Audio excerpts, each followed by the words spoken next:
Yo guys, what's up? Welcome back to the channel. Today I have something different for you guys. I am going to have a small discussion about a very new popping up deck featuring support from the brand new set Battles of Legends Armageddon.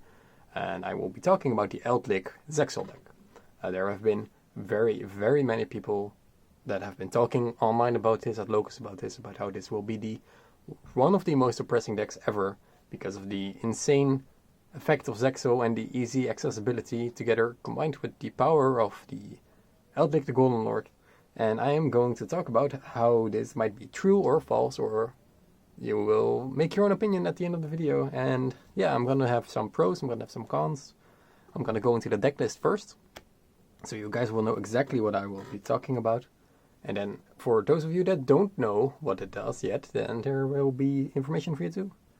So for my deck list, I have been currently testing. I've been playing 3 times the Golden Lord. Then there are, of course, we are playing an Eldlich deck. Back when before this deck, I played 15 end traps. We have significantly lessened that to 3 Ash, 3 Vader, 3 Ogre. I'm also playing 3 Impermanence, and that's it. There are no Nibiru's here and no Phantasmes, and I will talk about why in a bit. And the last monster we have Numeron Wall. So this card is really good if you have no cards on your field. This is a quick effect. You can send this card from your hand to the graveyard. Activate 1 Numbering Network directly from your deck. And it can also negate battle damage when it's in the hand. And summon itself, I think. But that's a fact that's important. But the most important part is he fetches Numeral Network. So I play 2 because the only reason this will ever come up if you have no cards. And of course, you want to see Numeral Network. And you also play terraforming, stuff like that. And I think 2 wall is fine, because it's a really dead draw later in the game. For the Eldlich spells, we play 3 Cursed Eldlands, 1 Awakening, 1 White Destiny, triple Called by the Grave, because everyone will be out for your field spell, which is Numeron Network. We're playing this 3 times, together with 2 Numeron Calling, and 1 Terraforming. So for those of you that do not know what this does, this card is really simple. If you have this card on the field during your main phase, you can send 1 Numeron normal spell. That means activation conditions for your deck to the graveyard. That this effects become that spell's effect when this card is activated. You can only use this once per turn. So the spell you send is Numeron Calling, and this card is quite insane. So if Numeron Network is in your field zone and you control no monsters, special summon up to 4 Numeron Gate XYZ monsters with different names from your extra deck, but banish them during the end phase. You can also normal summon or special summon only once per turn for the rest of this turn. So you will probably, if you do not know the deck, then you need some context. And I will talk about that real quick before going back to the deck profile. So what you can do then is, there are 4 Numeron XYZ monsters. And they all have the same effect. This is 1, this is 2, this is 3, this is 4. And they all have the same effect. Cannot be destroyed by battle. At the end of the damage step, if this card battles an opponent's monster, detach 1 XYZ material from this card, double the attack of all number of monsters you currently control until the end of this turn. So that all looks kind of vanilla. The thing is though, with Numeron Network, its second effect is number monsters can activate their effects without detaching. So you can attack with 1, then they all come 2000, attack with 2, then they all come to 4000, attack with 4, and then the last one is 8000. So that's insane damage. But of course you're thinking, why would this be oppressive in any way? Because of the card I showed earlier. This is number S0 Utopic Zexal. You guys have probably heard of this card, but let me explain real quick what it does again for those of you that don't know. You can XYZ summon this card with 3 number XYZ monsters with the same rank. And you summon 3. Then your last summon will be Zexal, because you can only summon once, and then you have a Zexal. So his other effect is really broken. You can also summon him by discarding a rank up normal spell card. Can the camera focus? Yeah, cool. Then using a Utopia or whatever. That effect is not relevant. So this card XYZ summon cannot be negated. Your opponent cannot respond to the summon of the XYZ monster. He gets 1000 attack and defense for each XYZ material attached to it. So he becomes a hefty 3000 if you overlay him with 3 monsters, or 4000 with 4. Which is something you don't want to do. I'll talk about that later. And once per turn during your opponent's turn, you can detach 1 XYZ material from this card. Then your opponent cannot activate cards or effects for the rest of the turn. So this is what you do. You activate the field spell, you send the Numeron calling from the deck, you summon preferably 3 monsters to play around Nibiru. You can only summon 1 more monster. You can summon your Zexal in defense, and then in your opponent's turn, detach 1 and your opponent cannot play for the rest of the turn. If you do not think that is broken, then I am unsure what you will think is broken, because this effect is insane. It locks your opponent out of play entirely. It's not that their effects are negated or their face-up effects. No, they cannot activate any effects or cards, which is honestly insane. Now we'll talk about how the deck plays in a little bit. And the last but not least are the trap cards of the deck. We play 3 Haquero, 3 Conquistador, 3 Sanguine, 1 land forever, and triple impermanence to finish off the hand traps because it's a combo format. So we cut down the Guardian because we needed some space, and yeah, let's go straight into the extra deck. We play no extravagance for my build. You can. I preferably don't like it in the deck, just because of consistency for the extra deck. We play 1 Link Spider, 1 Blackluster Soldier, Soldier of Chaos, 1 Unicorn, 1 Megaclops. Then we play 1 Constellar Pleiades. And then for all the Numeron cards, we play 2 S0. If the first one dies, you have a second. We play 2 number 1, so you can summon 4 monsters twice. 2 number 2, 2 number 3, and number 4. Yeah, this is just consistency, because it is possible to resolve the field spell twice, because you summon your Zexal. They can either do an inherent summon or summon something without an effect that kicks over it. And then it dies, your opponent cannot play, so they pass turn, and then you do it again. You summon your 4 monsters, and you kick for game. That's mostly how my plays went. So now, let's talk about the deck and how it works together. Because people have been really, really scared of Eldlich. Because everybody knows that you need to summon the Golden Lord. But with the field spell, Numeron Network, you can only summon 1 more time. And the power of this deck then comes from the Scarlet Sanguine. Because you can activate all your Golden Land cards if you summon him in your opponent's turn. And what you normally can do is you end on your Zexal. You can detach 1 material your opponent cannot play. Then you activate this, your opponent cannot ash it, and then you're ready to go.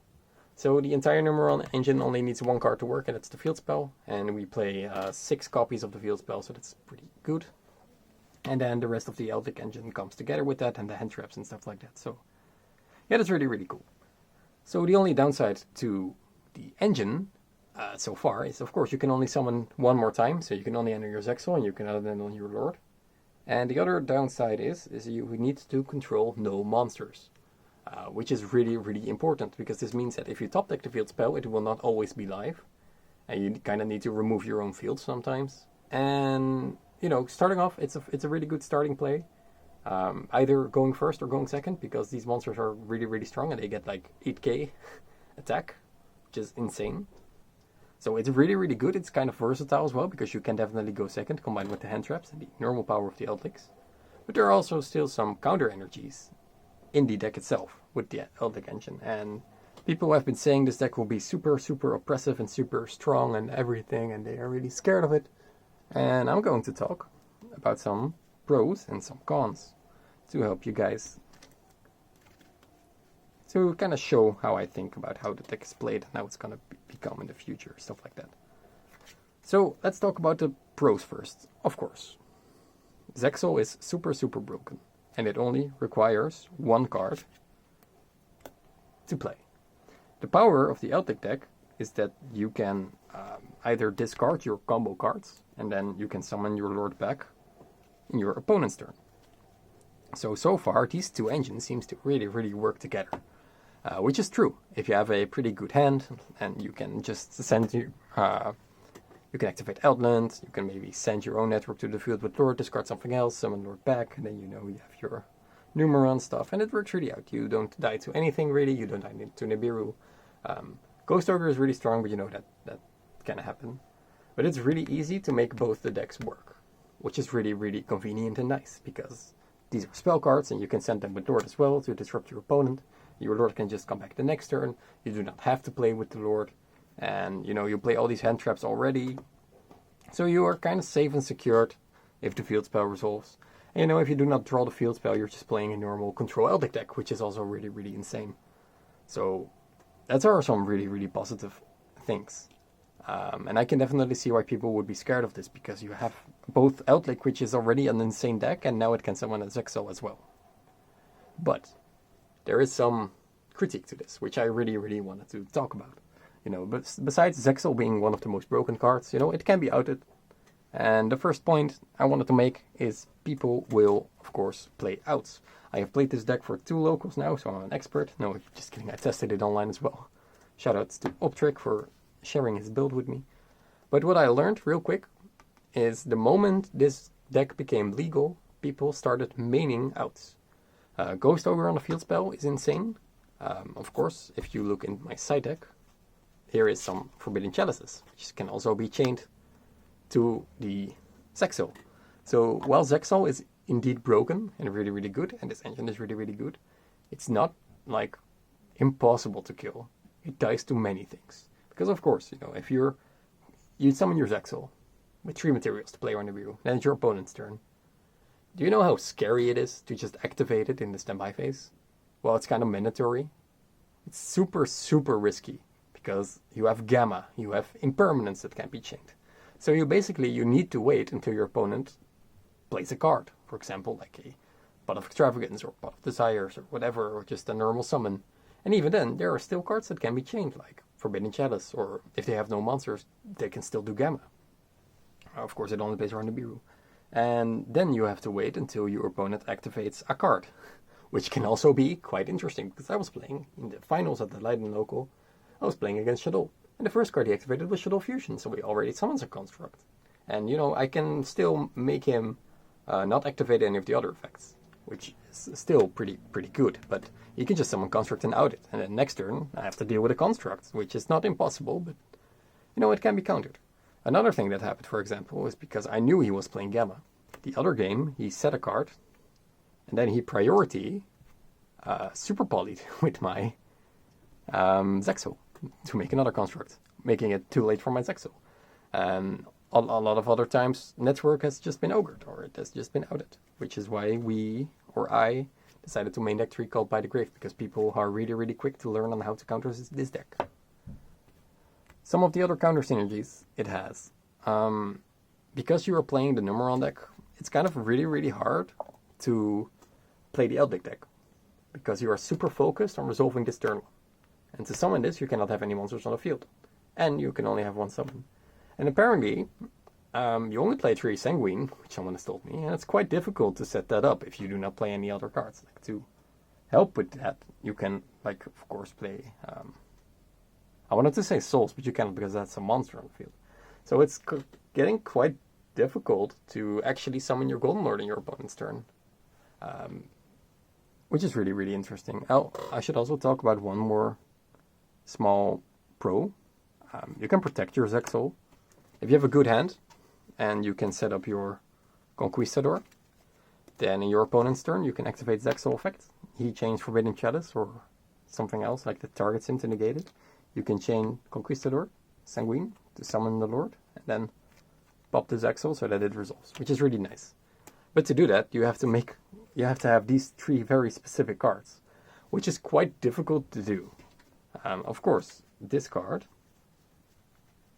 Cursed Outland, really helps with that. But there's a really, really big downside to Cursed Outland, especially when you're going second. When you have Cursed Outland on the field, only zombies can attack. And for those of you that don't know, these cards are all machines. So, if you go second, you have this huge OTK potential, because you only need to attack like your opponent has some monsters, you can just attack into them, your monsters become stronger and they cannot be destroyed by battle, and then you just attack for game. But you cannot attack for game if you have Outlands on the field. And in order to play through your opponent's field, you need to use the effect of Lord. And in order to get a Lord, you need to play Outland. And you cannot summon the Lord because you need to use Network, which is quite difficult. It's getting harder and harder to actually play the Eldlich deck and to play the Numeron deck combined. So, besides everybody already trying to stop you, you're just ogering your Network or just outing the card. And you know, you have some huge potential to go second with both decks, but they do not combine very well.